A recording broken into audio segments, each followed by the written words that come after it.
जनकपुर में जब राम जी गए तो तुलसीदास जी लिखते हैं, धाये धाम काम सब त्याग। जो जिस काम को कर रहा था उसे छोड़ के दौड़ पड़ा तो राम जी मिल गए। जैसे ही कृष्ण ने बंसी बजाई, सारी गोपियां अपने अपने काम छोड़ के भाग गईं, तो महाराष्ट्र में सम्मिलित हो गए। और यदि पहले काम को प्राथमिकता दोगे तो भगवान चले जाते। एक बार की बात है, हमारे नारद जी बड़े विनोदी हैं। बोले महाराज आप बड़े निर्दयी हो, मरने के बाद वैकुंठ बुलाते हो लोगों को, जीवित अवस्था में वैकुंठ में दर्शन दो ना। भगवान बोले नारद जी कोई जीवित अवस्था में आना ही नहीं चाहता है वैकुंठ। नारद जी बोले ऐसी तो कोई बात नहीं है प्रभु, हम अभी लाते हैं, हजारों आ जाएंगे, वैकुंठ आने के लिए कौन मना करेगा। मैं रख दे प्यारे, नंगा बना दे बिल्कुल या लात, जोड़ा है रिश्ता प्रेम का तुझ ही से श्याम प्यारे, करना है जो तुझे कर मत पूछ कुछ भी। ये समर्पण भाव है। जिस दिन ये भाव मन में आ जाएगा उस दिन जो गीता में घोषणा की है, योगक्षेम वहाम्यहम्, तेरे सारे कार्य को मैं पूरा कर, वो स्थिति तब होती है कि जब हम अपना पूर्ण समर्पण परमात्मा के प्रति करते हैं। द्रौपदी से पूछा तेरी क्या इच्छा है? अरे जो जाते हो तो जाओ, इनको भी देख जाना, इनको भी देख जाना। जो जाते हो तो जाओ, इनको भी देख जाना, इनको भी देख जाना। कृष्णा के केश केशव, इनको न भूल जाना, इनको न भूल जाना।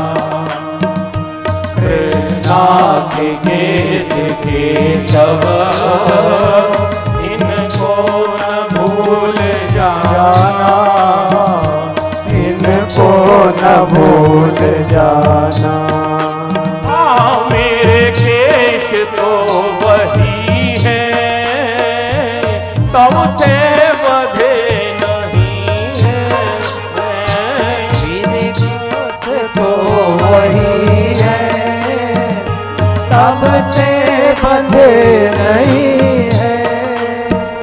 मेरे केश तो वही है, तब से बंधे नहीं है। मेरे केश तो वही है, तब से बंधे नहीं है। ये द्रौपदी वही है, ये द्रौपदी वही है, इसको न भूल जाना। हो जाते हो जाओ, इनको भी देख जाना, इनको भी देख जाना। वह हाथ तो शासन के, वह जांग दुर्योधन की, वह हाथ तो शासन के, वह जांग दुर्योधन की। वह हाथ तो शासन के, वह जांग दुर्योधन की। हाथ तो शासन के, वह जांग दुर्योधन की। वह साड़ी मेरे तन की, वह साड़ी मेरे तन की।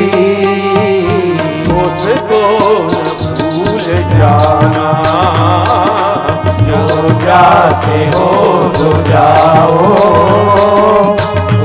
शोभ देख जाना, उनको न भूल जाना।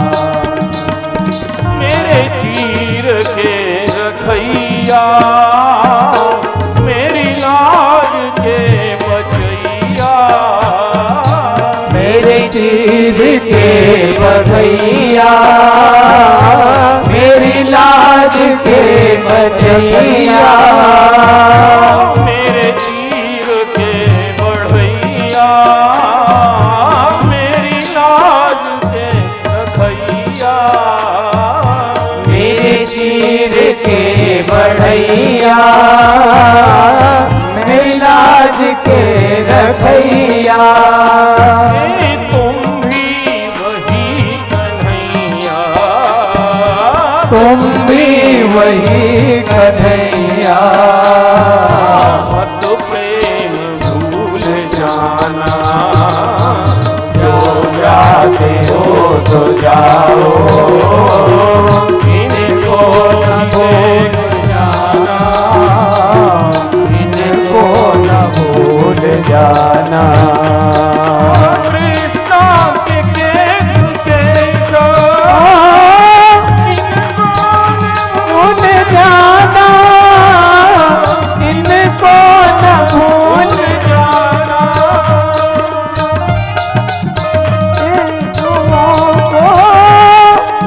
इनको न भूल जाना, इनको न भूल जाना।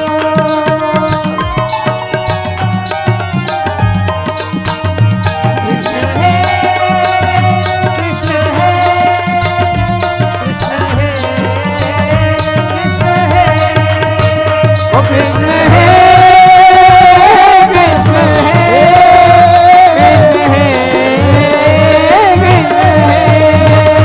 कृष्ण है, कृष्ण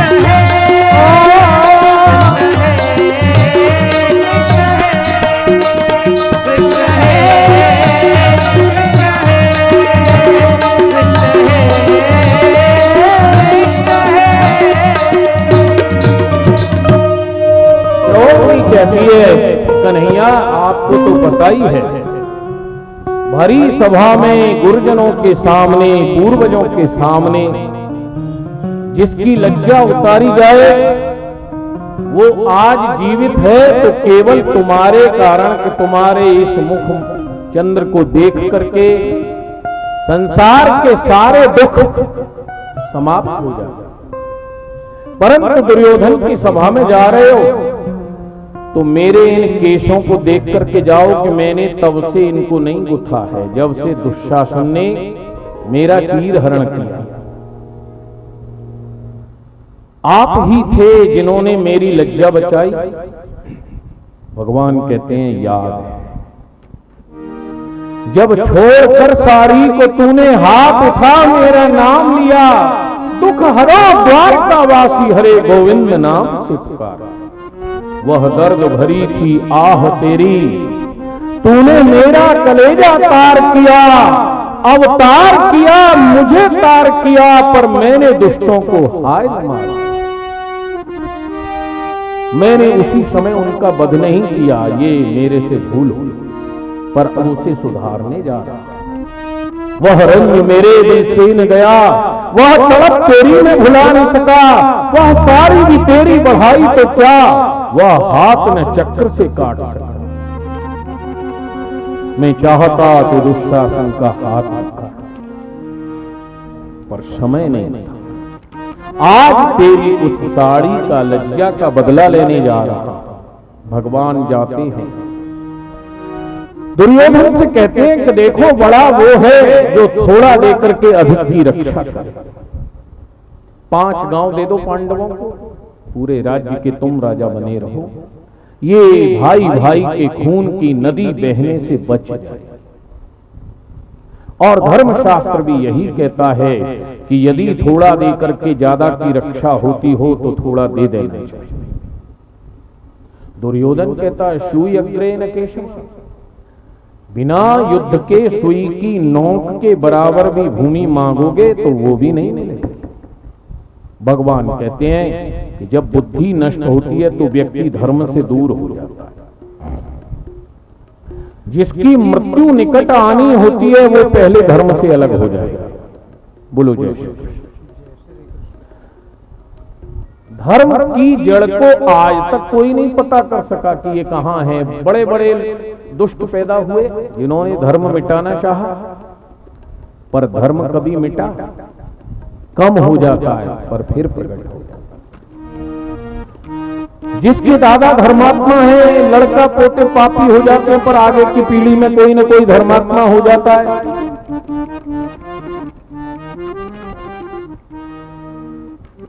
इसलिए धर्म कभी नष्ट नहीं होता है। दुर्योधन को समझाया, नहीं माना। धृतराष्ट्र से कहा आप बड़े हो, बोले अब क्या करूं, मेरी दुर्योधन पर चलती नहीं है महाराज। और यही सबसे बड़े पतन का कारण होता है कि जिस घर में घर के बुजुर्ग की अपने बच्चों पर चलना बंद हो जाती है तो समझ लो उस घर के पतन का समय निकट। भीष्म पितामह जैसे इच्छा मृत्यु वाले वीर की नहीं चल रही, कुल गुरु द्रोणाचार्य की नहीं चल रही, पिता धृतराष्ट्र की नहीं चल रही है किसकी? बोले मामा शकुनी की, दुर्योधन की मित्र मंडली कर्ण आदि की। तो वहां तो पतन ही होगा। एक और है यत्र योगेश्वरा कृष्ण यत्र पार्थो धनुर्धरा तत्र श्री विजयो भूतिर ध्रुवा नीतिर मतिर ममः। और एक और पापी और पापियों का समूह। भगवान ने समझाया, दुर्योधन नहीं माना। दुर्योधन ने श्री कृष्ण को स्वागत करने के लिए बहुत बड़ा आयोजन किया था, परंतु भगवान कहते हैं पापी का अन्न खाने से भी पाप लगता है। दुर्योधन की मेवा पकवानों को छोड़कर चले गए। भूख तो लग रही थी क्योंकि बचपन से आदत थी। पहले ही मैया यशोदा से मांगते थे, मैया ला माखन मिश्री, उठते ही। और आज तो सारा दिन बीत गया कौरव सभा में और दुर्योधन ने कहा चलो कृष्ण हमने 56 भोग तैयार किए हैं। बोले नहीं, तेरे यहां का अन्न नहीं खाया। सीधे गए विदुरानी के घर। देखो एक मर्यादा है। भगवान जब मिले उस समय यदि तुमने ये कहा कि हम ये काम कर रहे हैं, ये काम कर रहे हैं, रुक जाओ, तो भगवान चले जाए। जनकपुर में जब राम जी गए तो तुलसीदास जी लिखते हैं, धाये धाम काम सब त्याग। जो जिस काम को कर रहा था उसे छोड़ के दौड़ पड़ा, तो राम जी मिल गए। जैसे ही कृष्ण ने बंसी बजाई, सारी गोपियां अपने अपने काम छोड़ के भाग गईं, तो महाराष्ट्र में सम्मिलित हो गए। और यदि पहले काम को प्राथमिकता दोगे तो भगवान चले जाते। एक बार की बात है, हमारे नारद जी बड़े विनोदी हैं। बोले महाराज आप बड़े निर्दयी हो, मरने के बाद वैकुंठ बुलाते हो लोगों को, जीवित अवस्था में वैकुंठ में दर्शन दो ना। भगवान बोले नारद जी कोई जीवित अवस्था में आना ही नहीं चाहता है वैकुंठ। नारद जी बोले ऐसी तो कोई बात नहीं है प्रभु, हम अभी लाते हैं, हजारों आ जाएंगे, वैकुंठ आने के लिए कौन मना करेगा।